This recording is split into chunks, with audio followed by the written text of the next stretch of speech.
So before I launch the poll, I'll do some introductions. I'm Steve Taylor. I do content marketing at Alternative Payments. We are a payment portal for MSPs. Baxter, our CEO, would probably much rather me use some more technical financial terms because he has a background in finance. But I think payment portal is good because that's what we're giving MSPs is a payment portal for their clients, your clients, to sign in and view their invoices, pay them, set up auto pay. We even do a bunch of automation with bank reconciliation and everything for you because we know how important automation is for MSPs on the service delivery side, but a lot of times MSPs forget to do the automation on the back office. So we help out with that as well. Baxter, I'll let you introduce yourself as the CEO. Back to Linus. Moving on. That's awesome. That works. All right. And we also have Tim Conkle, CEO of the 20 here with us. Now, Tim, I'll be honest, I'm a little confused. There's the 20 and then you guys also have a logo for the 20 MSP. Are those two separate companies? They are. They are. Okay. They fall under the same parent, I guess you could call it, company, but yeah, two completely separate companies. Sure, no problem. So, yeah, that's our guest today is Tim Conkle. If you guys haven't heard of the 20, I don't know if you want to consider yourselves lucky or what. So, but you are living under a special kind of rock, and I am jealous because I wish I could live under that rock with some of the things going on these days. So the poll has started, and what I'm going to do is I'm just going to start having a conversation with Tim. So, Tim, why don't you give us a little background on the 20, the quick-ish version on like why you started it and how it became what it is today? So the initial thought process was, how can we kind of expand or be a help for smaller MSPs? Tons of small MSPs. Small MSPs, how do you pull them up? They have three main problems typically: lead gen, sales, and scale. And nobody executes on those. Now, everybody teaches theory, but nobody executes. So the 20 really was created to level the playing field between a large MSP and a small MSP at the closing table. That's really the single first thought on it. And then it's morphed into much more than that, which I'm pretty sure we'll probably talk through some of that as we go along. So I won't just drone on.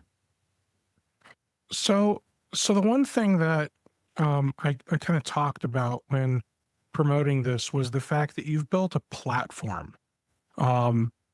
So, and then Jeff asked, how do you define small? So let's start there. 80-something% of MSPs are sub $1 million. That's small. Okay. Now, there's a little piece in there, 1 to 3 million.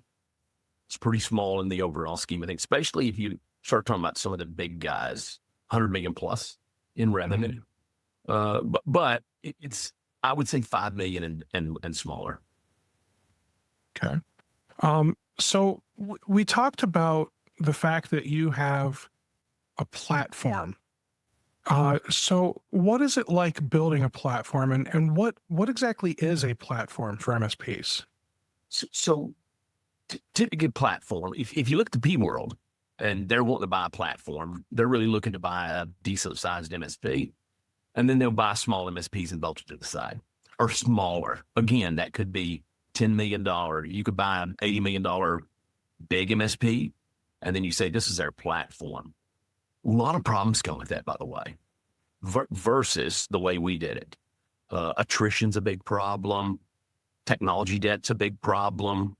You've got some of the bigs right now out there that still, the ones they bought, they bolted on, still use their own name, use all different technology, all kinds of stuff. So my definition of a platform is more, I think, traditional, to where you build something and then everybody integrates to it and it continues to scale and all of that stuff.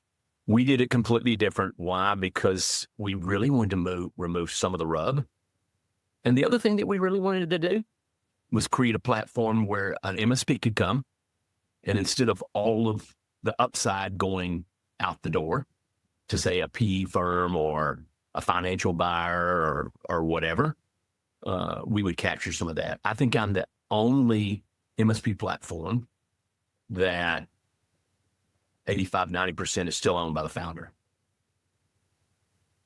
Okay. And so when you talk about platform and you talk about also the rationale behind the 20 to begin with, from a lead, scale, sales perspective, I assume that you're integrating everything into the platform, right? So PSA, RMM, payments, the whole 9 yards. 100% standardization at scale. And so a typical, let's just use a PE firm because it's easy, because a lot of PE firms are buying. They're going to go out and buy an MSP. It's going to be on different technology. It's going to have a different culture. But it has revenue. So what you're buying is revenue. I did it different in the sense of you first. So there's two parts of the 20, a group. You join the group. That's where you standardize. That's where you buy into a large help desk that we all use. All of that stuff. We all live in the same PSA. We all live in the same RMM. So when I get ready to buy somebody, I can buy, first 6 that I bought in a single month, 60 days later, there's totally integrated. Wow. Everything. So, but 80% of it's already done. And that's because we standardize on the group side. So everybody gets in a single instance of a PSA, a single instance of an RMM. Now they're segmented. Different people can't see theirs. But what that does, then we line up sales process, pitch. So we all sell exactly the same way. And then we all lined up our contracts. So every contract is exactly the same. So when it comes time to buy, you remove most of it. Some cool byproducts we saw from this. When we buy a company, 80% of their clients are serviced by us by name, the 20. So when we buy them, attrition is less than 5%, where the average attrition for the industry is 25 to 30. It's where earnouts come from, So, and I think a lot of other things too. Think about this for a minute. If you're building a platform, you're gonna put a lot of MSPs together, right? Problem is they all have the same problem. I mean, they couldn't grow. So M&A is the natural way to get there. With us, we learn to grow first. So, I mean, we have a really, really, really nice organic growth rate where most MSPs really have none, or it's very, very small, 5% or less. We'll do 5% or better just in upsell, and then natural attrition, less than 5%. So it offsets each other. It's a different way. So now I can buy a company that doesn't know how to grow, put growth into it, and fundamentally change it. So just quickly, if attrition's less than 5%, which you just said, upsells 5%, and then what does net new customer acquisition look like? I think if you're going to be a really good company, it's got to be 10% plus. That's where we are at scale. Awesome. At scale. So, I mean, I can tell you, it is amazing to me that even the big MSPs have a really hard time organically growing, but it's because none of them knew how to do it to begin with. So you slam a bunch of people that don't know one part of the business, you don't have anybody that elevates that portion. We elevate every member that comes in, we elevate their growth status. Yeah, that's one thing. That's one thing I do recall from when you spoke. I think it was at an ASCII event, I don't know, 6-7 years ago at this point. You came and talked about how you're building a platform, and I was excited about the platform because what you've done is you've said, we're going to use, I think at the time it was ConnectWise, now you're on Kaseya. Yeah. So Autotask, I believe, and then Kaseya VSA. And what you've done is you've basically standardized not just the fact that, hey, everyone's going to use this tool, but like you've even built out all the scripts in in the monitors and everything else. And at the time it was Lab Tech, and now it's Kaseya VSA or Datto RMM, whichever one you guys are using. Yeah, go ahead. And what I've found is it really doesn't matter what platform you're using when you've actually customized the platform to do what it needs to do for the MSP. And that's kind of the takeaway that I have from you is not that we shouldn't switch to the best product, but that once we land on a product and we know that the product can scale, we stop bouncing around to save a quarter per endpoint here or whatever the problem is, because what ends up happening is it takes you more time than the dollars saved to switch some of these platforms. Now, obviously, we're talking about big platforms like PSAs and RMMs. We're not talking about, cybersecurity awareness training. Something like that is an easier lift. Easy. Yeah. And you bring up a really good point. Think about this just in terms of scale. If you took 10 MSPs and put them in a room, all 10 do the same things. The only difference is they do it 10 times, 10 different ways, and zero upside. What if you convince 10 MSPs in a room, hey, let's all live on one PSA, one RMM, and let's just manage it one time. I just removed 90% of the headache on the tool side. The problem with most MSPs, they spend 99% of their effort on the tool side, which has a 1% needle mover. If they would spend 10% on the tool side and 90% on the actual business itself, you would see a revolutionary shift in the sizes of MSPs and everything else.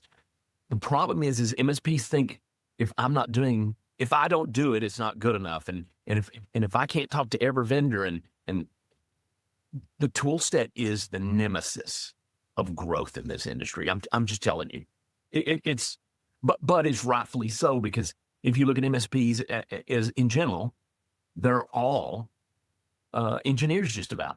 So what does an engineer care about? Cool new tools. What does this guy care about? Cool new dollars. I mean, and so the 20 is that thing that kind of gets us out of that, moves us back and says, okay, let's not spend all our time on these things. Because I'm telling you, if I put 10 MSPs in a room, most of them, the RMM isn't working anyway. They don't even have the bandwidth to make it work right. So now scale that out to 100, 200, 300 companies, all living in a single PSA and a single RMM. I've removed 299 times of doing something, and it's better. I mean, it performs better. It works the way it should. It's just a better way of doing it. Not to even think about the economics that come down the road by just pure standardization. Think about national footprint now. We all do things exactly the same, which means a guy in Boston and a guy in Dallas. If I was in Dallas selling a company and they said, we have a Boston office, I can say, oh, I have footprint in Boston, because they act like me, smell like me, taste me. They're exactly the same. And so the upside is ungodly in a deal like this. But you have to get beyond one thing. And that is the ego that says, I'm better. Hard to, that's a hard get beyond. Well, and a lot of people, right? I mean, they've started these businesses over the last 10, 20 years, right? And they've operated it themselves and they've managed it themselves, and they speak to their clients on a daily basis. And yeah, it's really, really hard, right? It's really, really hard to get out of that headspace. And I totally hear you on the technology stack, because, I think that it's a challenge that people have, right? They go to all these conferences, they go to the booths. Oh my God, look at this tool, look at that tool, look at this tool. They come away with, 15 demos of new tools, and they could be spending those 15 hours on sales or on growth. Yeah. Instead, they're sitting in vendor demos. On the what do you see that oftentimes goes wrong, if anything, in terms of the model? Knock on wood. I think You can't say nothing. You can't say nothing. No. See, well, that would assume that everybody that came to 20 stayed, and they don't.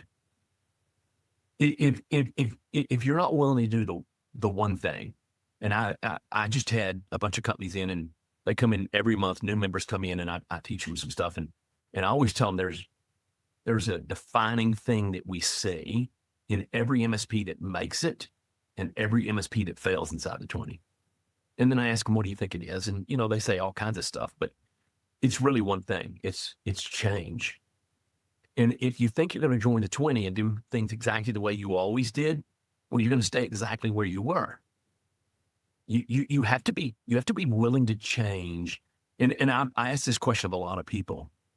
You have to ask yourself one thing. Once you decide to change, you have to decide who you're going to be.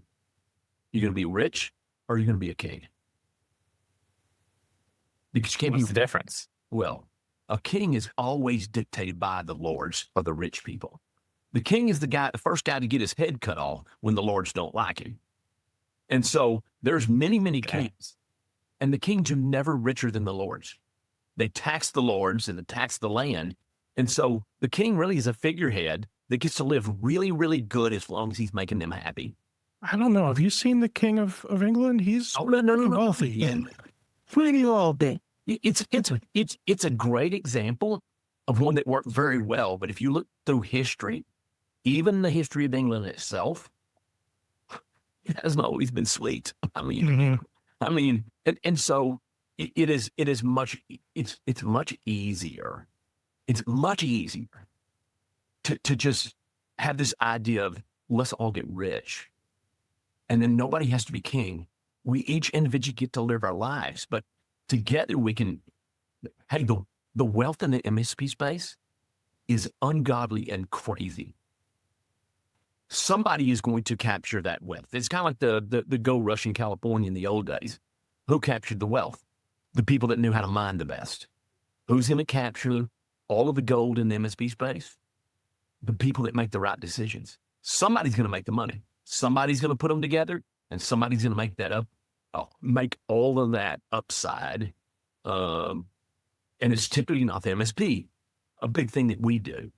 I actually want the MSP to capture some of the wealth that's being created inside of this channel. I was at a conference and there's about 50 people. And I said, anybody in here $1 million in revenue? And most hands went up. And I said, so let's say we average $1 million in revenue each in here. You're 20% EBITDA, which means you're $200,000. And you are worth a 5X multiple. That means individually, each of you is worth $1 million. So there's $50 million of value separately in this room. And then I say, with the stroke of a pen, I can create $100 million and not change fundamentally the sizes of the businesses or anything else in the room. The question is, who wants to share it? And if you look from the outside in, that's exactly what's being done. They're taking all of this and you triage and get, it's a pretty simple model. The only difference is most people doing it are not letting the MSPs really, really, really benefit by that. If you look at the first 6 we bought, I just talked to a guy this morning that sold to me. And he was $1.5 million. And it doesn't take a genius to figure out. Market says he's worth a 3 to 5X multiple. That's a truth. We figured his deal this morning. He's sitting right now, if we'd have froze it in time, a 16.0 multiplier on his business.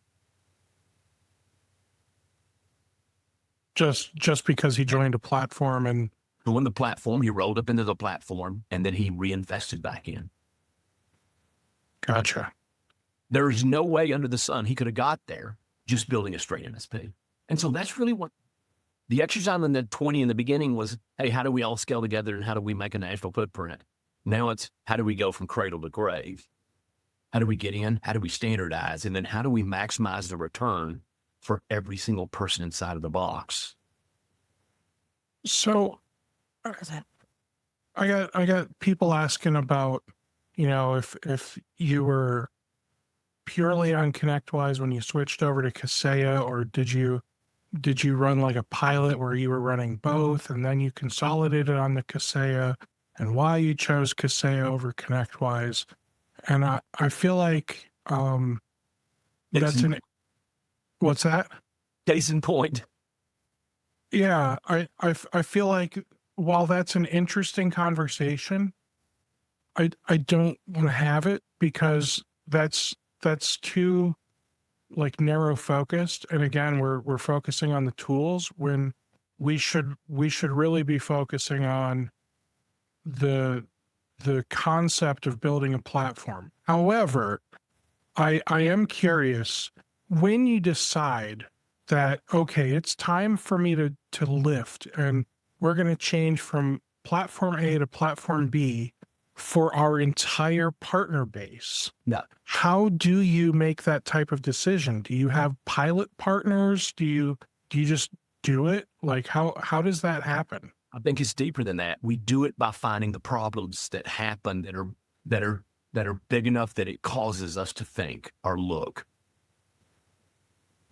And I'll tell a little bit of this story because I think it'll kind of make it important. Then we can get tools out of the way. So we're on ConnectWise. We're on LabTech at the time. I think it's called something else now. I'm not anti-ConnectWise. I think ConnectWise is a great tool. So you're not going to hear me. I'm not bashing a tool. Mm-hmm. We got to the size that it just didn't work anymore.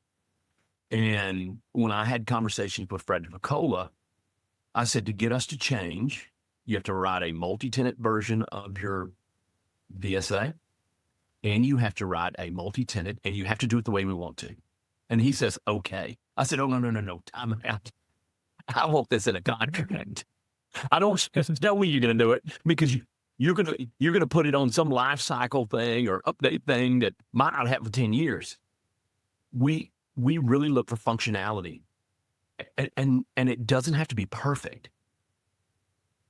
And so when we changed tools, of course we did a POC and we did things like that. But you start forklifting 100, 200,000 endpoints, you better make sure that you're doing it right. Mm-hmm. No matter what you're doing. And so, again, I think this boils back. The only time anybody should ever think about a tool is when it ceases to be functional in your business to the point that the pain is greater than the change. That's an easy way of looking at it. And you'll typically make the right decision when it's that. You can't make it. And let me just stretch this for a second. You can't make that decision because you got misbilled for a little while. I get it. I have been misbilled. I have bought 37 companies in the last 27, 28 months. Every single one of them misbilled their customer, typically to the customer's side of the equation, right? It was to their help, right? So MSPs, we misbill as well. It's a weird thing to get down because you don't want to get misbilled. You want to call it, you want to get it straightened out, but it's not the end of the world. If you get misbilled by $30, it's not the end of the world. If you get misbilled by $50,000, that's a conversation, right? But if you get by $50,000, you're a big company, and they're gonna answer the phone. They go, listen. So every time the wind blows, you can't change tools.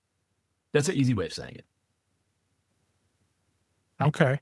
So let's talk about profitability versus growth. When you're looking at MSP partners that are on your platform, do you prioritize like cash flow positive MSPs, or do you prioritize the ones that are high growth but maybe like unprofitable or less profitable?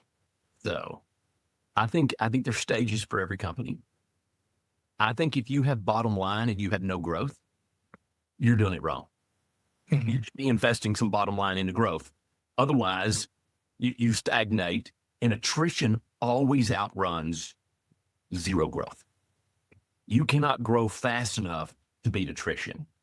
Mm-hmm. So if you're optimizing to bottom line, this is why it's really important that people understand what their company's worth. This is why when you go and you show your financials and you're trying to get an LOI to sell your company, that's called add backs. And you've got to be really good at it. But high growth trumps a guy that's got zero growth and, yeah, but I'm making 500,000 bottom line. So what? Mm. It's been that way for 15 years, right? And they're like, well, yeah, but I mean, go on. So I'm a big fan of you invest in what you believe in. And if you believe your company's great, if you believe your company can do what it does, you must invest in growth. So zero growth and a fat bottom line is not a very cool company for me. So I would prioritize growth because it's the hardest thing to do. On growth, Tim, I mean, it seems like, pulling everything apart, the real focus of the 20 is growth at the end of the day, right? Is the sales engine. And what have you found that works the best or works really, really well for the 20 to drive true net new customer acquisition wins? Because it seems like, obviously upsell is important to you, but 5%, is small. But what is the secret sauce? So good old fashioned marketing of some sort. Now, I'm a big proponent of Google pay-per-click. Google pay-per-click pretty much is going to guarantee me 10 million plus a year. Now, the cool part about that is everybody wants to hire the illustrious hunter that can just, you show them your city and you say, go out there and knock it down and bring it back home. Well, you know who goes out and knocks it out and brings it back home? That's called a business guy or an owner. I have never found a sales guy that could create enough lead flow for himself as an MSP salesperson to ever hit quota. So I'm a big proponent of casting cold or creating leads. So I create all the leads for all my salespeople, feed them that lead, and they prosper. You have a quota. My top sales guy does about 200,000 in brand new MR a year. So he's creating a $2.5 million company by himself every year. But how much does he get paid? So we do a base, and then the first month, no annuity because we're not trying to create farmers. But my salespeople are all closers. They don't do any account management whatsoever. They only do new client acquisition. And then once it's closed, it's passed off to an account manager who then takes care of that customer from a relationship standpoint for the rest of it. The sales guy probably is never going to touch that customer again. So he's bringing in $200,000 at MRR, which obviously contributes 2.4 million of ARR, and you're paying him 10% or a month at that. So that's $200,000 plus the base. So he's making, call it 300, 400, maybe 450. So that's obviously a great return. You're also bringing him all the leads, and from a funnel perspective, are all those leads really paid per click for the most part? Or are there other channels that you're pursuing? We do. We do digital. We do email. We do those. We have a pretty cool referral program. That's another thing that's really cool to talk about, referral programs. People say, if you refer us, I'll send you a $50 Amazon gift card. Would you stop what you're doing for a $50 Amazon gift card? Not even a little. Hell no. No. Now, my referral program, if someone refers us, takes us all the way to the table and we close it, I give them equivalent of the first month MRR. So we closed a nonprofit that another nonprofit, a receptionist at that nonprofit, told the other one about us and got us an appointment with them. $10,000 a month. Well, we call her and say, hey, we're going to send you a referral fee. She goes, just give it to the other nonprofit. And we're like, it's $10,000. And she goes, oh, whoa, time out. Send it to them.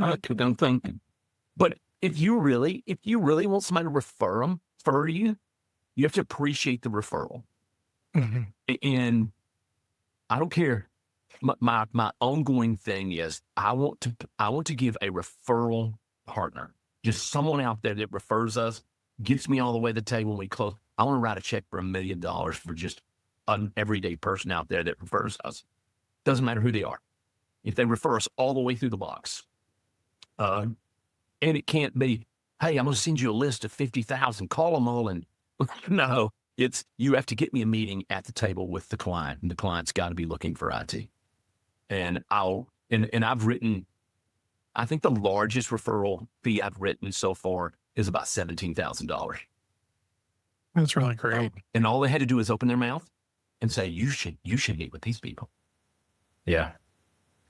And when you, sorry, just on this pay per click piece, because I think this is really important in relation to the strategy. For your end clients that you're targeting, are they mostly local businesses? Are they regional businesses? Because I think where at least I have experienced a lot of success from an MSP perspective is really people who are using pay per click in like local market, right? And so they're going after, the plumbers, and they're going after the HVAC businesses, and they're marketing and advertising, and they have a demand gen motion focused on obviously IT services, cybersecurity, whatever it may be.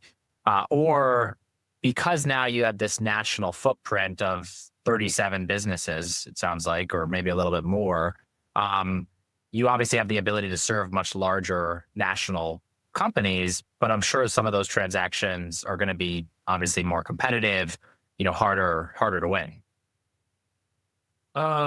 You know what? Google just works. I mean, think of anything that you ever think about that you're going to buy. Let's say you're looking for a plumber. Most likely, all three of us would go to Google looking for a plumber or a plumber. Mm-hmm. It's the same way that it happens at an innocent moment of need. We create about 750. I have got 15, 16 years of history with my Google pay-per-click. I did it myself.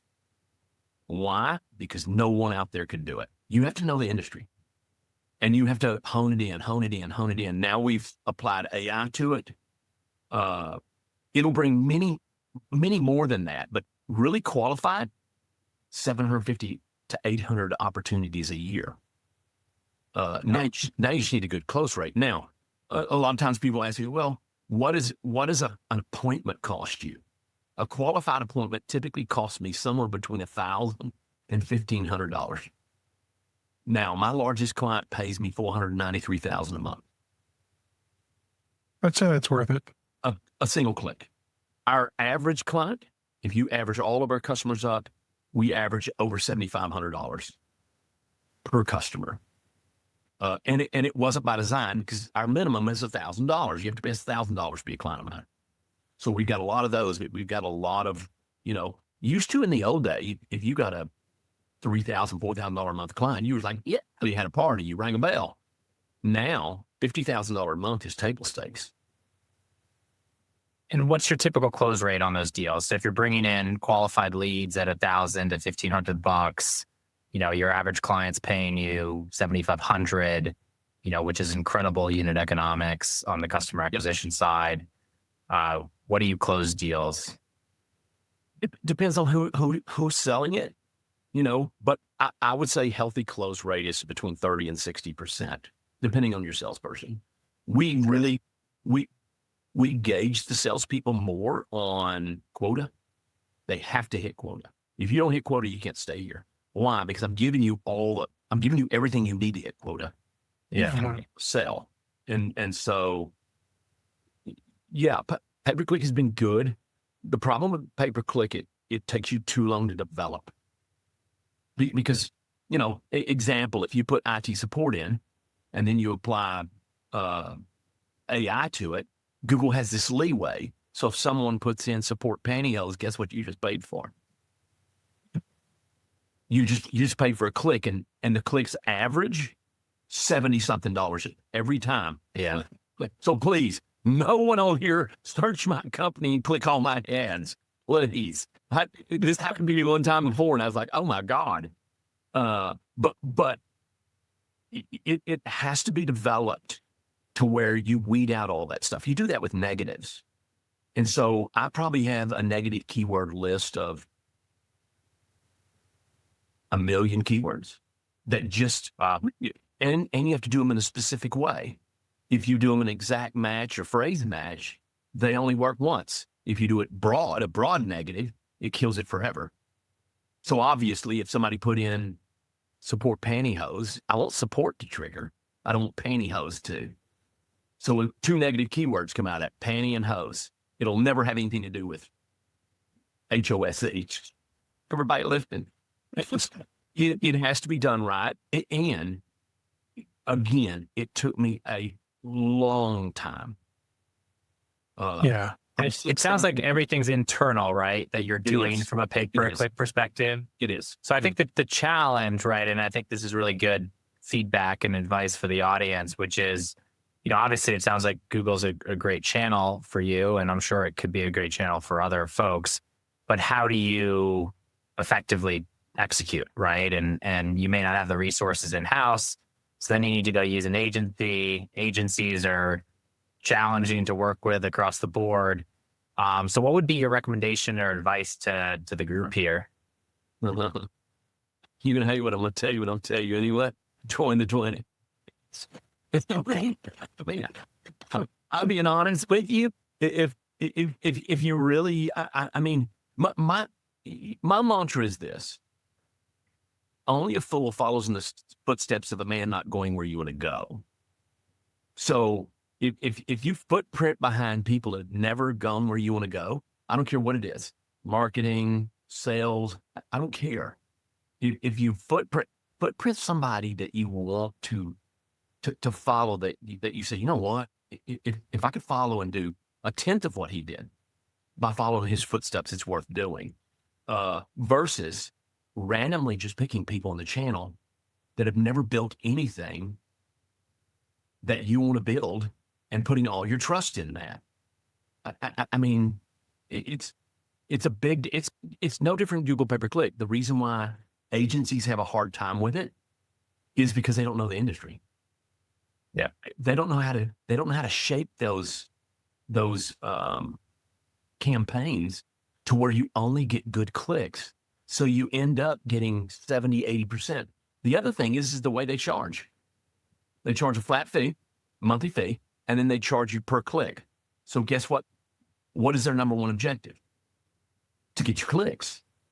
They don't care if they're good or bad. Right? And ultimately in the back of their head, they care because you won't stay very long if you don't. But the true reality is that is not goal alignment. My number one goal is my phone to ring. So if you can make my phone ring with 10 clicks, I don't want to pay for 75 clicks. If you get where I'm going, right? So, yeah, of course. So those campaigns have to be built and then they have to be nurtured. I've gotten to the point, it takes 20 minutes a day to completely maintain Google pay-per-click at highest level. Are you still maintaining it yourself? No, I've trained internal people. No. I trained internal people. And the reason being, human beings are unscalable as a single thing. And if you're going to build a big company, a nice company, you have to scale. And people's the only way to scale. You have to trust people, So someone wants to know, what's the minimum MRR, or I guess they're really asking, what size should an MSP be before coming to the 20? I think size is not really the thing to look at.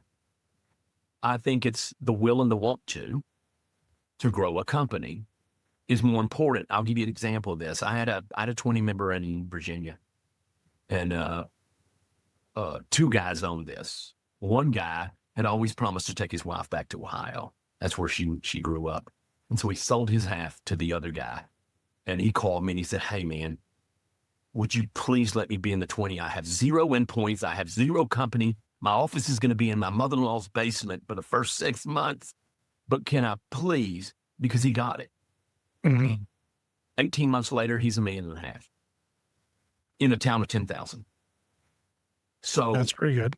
I'm more interested in somebody that says, you know what, Tim, I will change and I will do what's necessary to grow, because he's going to be better than if you took a $1 million guy that's been $1 million for 20 years and that won't change. You know, so it's not always size.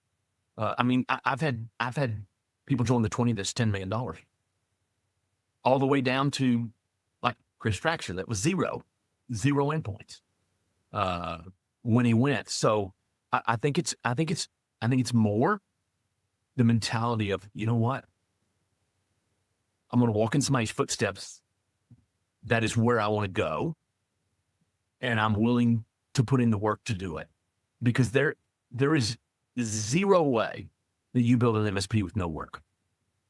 You know, this is not like Kevin Costner's Build It and They'll Come.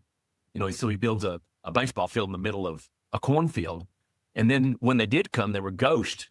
The only problem with ghost is they have ghost money. I haven't found a place in the United States yet that'll take ghost money. So you have to work for real money. So for this guy, Chris, what were the economics to him? Is he like, what's the economic arrangement between the 20 and his business if he's joining with $0? So we have a minimum. Minimum covers, you come to our conferences, you're in our peer groups and all of that stuff. Minimum also covers up to 80 endpoints on the help desk. We're consumption based. So once you hit your minimum, once you hit 80, then you're 100% consumption based, which means if you need 10 more, you know, you sell a client with 10 endpoints, then you add those 10 endpoints to the help desk. You just keep going. But let's say you're at 80, or let's say you're at 90 and you lose a client that's 5 endpoints. We just squeeze it down. We are the only, that I know of, the only company that has rise and fall with their vendors, which means we only buy what we need. We're way past minimums. So you take a small guy that has to go, that's another thing. You take the 10 people in a room, MSPs, each have to buy a minimum. Nobody has to buy a minimum in this group. If you need 15 tomorrow, you get 15. You don't have to buy a minimum block of another chunk. The other cool thing about the group is no one signs a contract with the PSA or RMN vendor or the vendors. We do. Which means none of our members have a 3-year contract with a vendor. None. And each member gets to rise and fall. And so the minimum, and it covers, you come to our conference for free every year. I give you sales training for free in Dallas. I teach you. I don't charge a monthly fee for any of that. And, you know, people have laughed at me a little bit, like, dude, you're giving all that away. Why are you doing that? Well, because the end goal is greater than anything they could do in these little chopped up pieces, right? The end goal being a lot of MSPs rolling up into a big company that we triage, that instead of that 5X, we triage them up into a 15 and blah, blah, blah, blah, blah, blah, blah. You've been around that, so you know what I'm talking about. Yes. I mean, it's a fascinating model, and it's highly, you know, it's very unique in the space relative to what any of these, you know, as we called it, you know, private equity platforms or other platforms are doing. So it's fascinating for me to learn about. Yeah. It's because it took patience. I whiteboarded this 13 years ago, and I wrote a statement at the bottom, better together. I mean, now you have to get the momentum, and there was hard things in there too. Help desk, hardest thing we ever built. Hardest thing that we ever built. One that your clients don't leave because they use it, and it feels exactly the way it would if it was in your own office. The flip side of that is it's not third party in the sense it's a help desk built by all the members, which means you can't just be a MSP and call us tomorrow and say, we want to put 100 endpoints on your help desk. No, we're not open to the public. We're not generally open. We're not trying to sell help desk. We're trying to sell an end goal. End goal being what? Creating the most wealth that you can for yourself. That's the real end goal. Not, and I don't care what company it is, you know, but it's within our industry. How do we capture the MSP founder of all these companies? How do we capture the most return for our effort? Because right now, they're not capturing anything, Hardy. If you look at a sub-$1 million EBITDA MSP, No PE firm wants to buy you because the risk is so high. You know what I mean? If you've got 500,000 in EBIT, I mean, you're risky. This model removes all the risk. I mean, in essence, that's what it does. Yeah, So, it's pretty cool. so let's talk about retention for a minute. Yeah. Earlier you mentioned you have, was it 5% or less attrition when integrating? What about leadership and staff at that MSP? What happens to them when you acquire, an MSP? We just fire them all. Oh, Okay. We have kept every employee. We kept every owner. I've had a couple owners retire, things like that, and natural attrition of people. Our leadership is all but. We had a controller, now we have a CFO, so we've added a leadership layer there. And we did HR internal, now we have a true C-level HR exec, but the leadership's pretty much stayed the same. Our COO, I headhunted from $1 billion company. Why? We're trying to build a $1 billion company, and operations wise. And so, yeah, if you look at employees and stuff, retention is unbelievable. Even at help desk level, which is unheard of. Now, it hadn't always been that way, by the way. We've had to work really, really hard to do that. If you look at attrition on the end client side, natural attrition naturally happens in every MSP. That's a good MSP is 5% or less. That's what I was talking about earlier.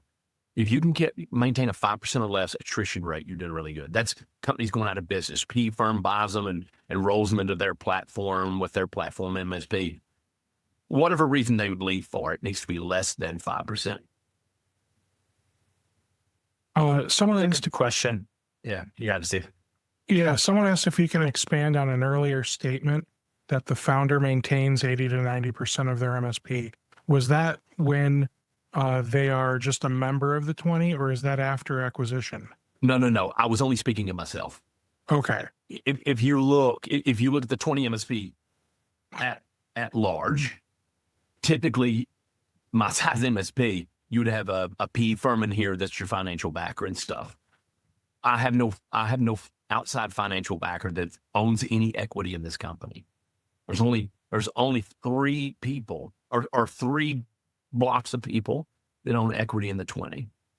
First, me. Second, my employees. I've created an employee pool for all employees. So at some point down the road, if we go to the mountain and we get a big paycheck, every employee gets one. Third, every MSP that we've bought has rolled some of their proceeds back in to the 20 itself. No other ownership whatsoever in this except me and those 2 other groups. That makes perfect sense. And we have 10 more minutes. We've talked about the platform. We've talked about tools. We've talked about sales, marketing, efficiency, quota structure, sales structure, Google channels. What else do you want to share about the 20 that we haven't touched on? I think we touched on a lot. I think a big piece maybe is this idea of why people build a company. Now think about this for a minute. I talked to a lot of MSPs, and if you ask them, why'd you go to the company? I couldn't work for anybody. How many customers do you have? I have 35. You got 35 bosses. You had 1 to begin with. Now you have 35. Well, what do you mean you built this company because you couldn't work for anybody? You're working for a bunch of people. And now instead of answering to one guy, your manager, you answer to 35 if you have 35 clients. So that should be out the window. That's a dumb reason to build a company.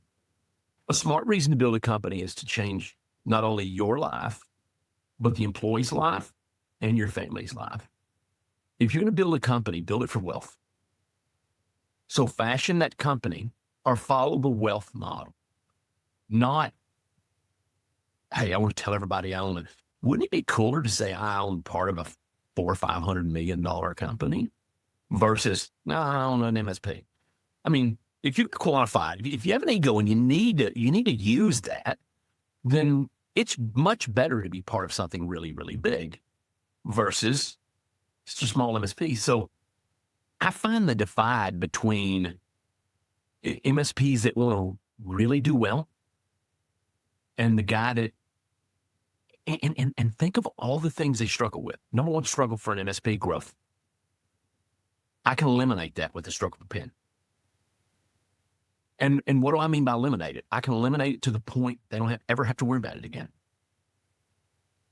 Think about an MSP that's got 10 employees, the owner. He's the butcher, the baker, the candlestick maker. But let's say he's really good at sales. He's never going to realize the full potential of sales because he never works in his magic hardly. Most of his time is billing, leading his employees, taking calls, all that kind of stuff. There's just a better way, an easier way with no frustration. And I think that's the big thing. If I was going to leave a takeaway, it would be for MSPs that are tired of being tired. In other words, tired of hiring 5 different ways to grow, SDRs, hiring marketing companies that does content and does. If you're tired of that rat race that never really returning any fruit, there's a better way. If you don't like billing, there's a better way. And the 20 has created this to where you maximize all of your energy. And that maximization brings back maximum return. And we're talking about return in the sense of dollars. Because the average retiree in the United States, last time I looked, was $268,300 average. Now take the top 10% off, and that average falls below $10,000. No MSP should ever be in that category. No MSP should ever be in that 90% unless they consciously say, hey, I don't need any help from anybody. I don't want to do anything. So, hey, I'm doing my thing, and that's just the way it is. So I think last thing is any MSP that really wants to move the needle without the frustration should at least look at us. If you Someone here wants to know how artificial intelligence has impacted the 20's business model and service delivery. Is it even on your radar yet? Of course it is. I mean, you have to. I mean, your customers are wanting Copilot. Here's the other thing to think about. Now people ask ChatGPT, hey, I'm looking for a good IT company. So now it's not just Google. Now you have to create content, a lot of content that ChatGPT is going to crawl and figure out, oh, wow, this is a really freaking good IT company. So even acquisition, all of that, Google pay-per-click, we use AI for that. I'll say this, though. I was talking to a group this morning, and they said, we're leading with AI. Lead with everyday managed services because that's what 99% of customer wants, and they expect the other things. So if you're always switching to the latest buzzword, you never get traction at any of it because you're always doing this. But I'm fascinated with that. I love AI. I mean, going back to the Terminator days, I'm starting to think we may have a Terminator. It's just not going to come from an alien place. It's going to be born right here. I mean, we're going to create it. So it's cool things to think about. But I would not spend again. A 10-man IT company is never going to be great at AI. That's why you join something bigger. We have a security team of about 15 people. So when it comes to CMMC, why should we all learn CMMC? We all just pull from that. We consume it as we need it, which means we don't have to pay all that high overhead to have it in our stack before you ever need it. So I love the consumption model. I mean, I'm a big proponent of consumption. You pay for what you eat. Someone wants to know how you fund acquisitions. This is a really cool question. We do it with good old fashioned commercial banking. And the thing is, cheapest. It is the absolute cheapest capital you can get. They want no equity, but you got to be great. I'm telling you, I had a friend of mine had a $10 million MSP, and he was asking me the same question because he wants to acquire some company. And I told him just regular old banking. And he went, I gave him my banker name. And they were like, no, no. Yes, almost. This is what bankers, and we had a lot of banks come in and present to us and want our business. And then we syndicated, which means, you say you get 20 million from one, then you bring another one in, you raise it to 40 million, then you bring another one in, you raise it to 60 million, each takes their piece. But you got to be an incredible company to get commercial banking money. You can't leverage over the top either. You go get mezzanine debt, they'll let you leverage 5, maybe 6 times, 4 times. You go to a bank, you're going to leverage 2 times to stay in covenant, which kind of tells you the health of the 20. I mean, if I'm just, that's unheard of as well. I mean, anybody I've ever talked to, they're like, no way, dude. There is no freaking way. But yeah, all day. Baxter probably knows that that's probably a rare thing, Yeah, I mean, I think typically, right, in the private equity space, if, in the MSP category, if you're doing a deal for 8 times, platforms maybe 10, 12 times, I mean, you're levering 5 times, 6 times at a pretty expensive cost of capital. But, your model is very unique from a platform perspective, whereby you don't need to lever the business nearly as much as these private equity firms do to drive a return, because, you're so focused on sales, you're so focused on marketing, you're so focused on organic growth, which is, really unique model. And I know we only have 1 more minute, but I just wanted to, thank you, Tim, Steve, thank you for organizing. I thought this was great. I mean, I think, my one takeaway really is, stay in your swim lanes. What you do well, you should continue to do well, and don't mess around with all these other pieces, right? If you're really, really good at growth, really focus on growth. And that's where, the majority of your time should be spent, and, try to hire people who can solve some of the problems around the edges. But taking on too much and trying to be everyone to everybody is never going to be a solution, and never going to create a lasting, enduring business or a big platform, like what the 20's built. So, Tim, can't thank you enough. I thought this was very, very educational and fascinating. I appreciate you guys having me. I mean, and I had a great time. So that's 90% of the equation, right? You got to have a great time. Absolutely. Well, hey, thanks everyone for coming. We will be back with another office hour session on Thursday, March 6th, 4:00 Eastern. We're going to be joined by Becky Brown and Morgan Holmes, founders of Stride. They're going to share proven strategies for managing cash flow in growing MSPs. So, guys, a great continuation of this session. Yeah, it is. Yeah, it's awesome. Yeah, we'll have a great conversation. Bring your questions. We'll see you all in a couple weeks. Thanks so much, Tim. Take care, everybody. Thank you. Thanks, guys.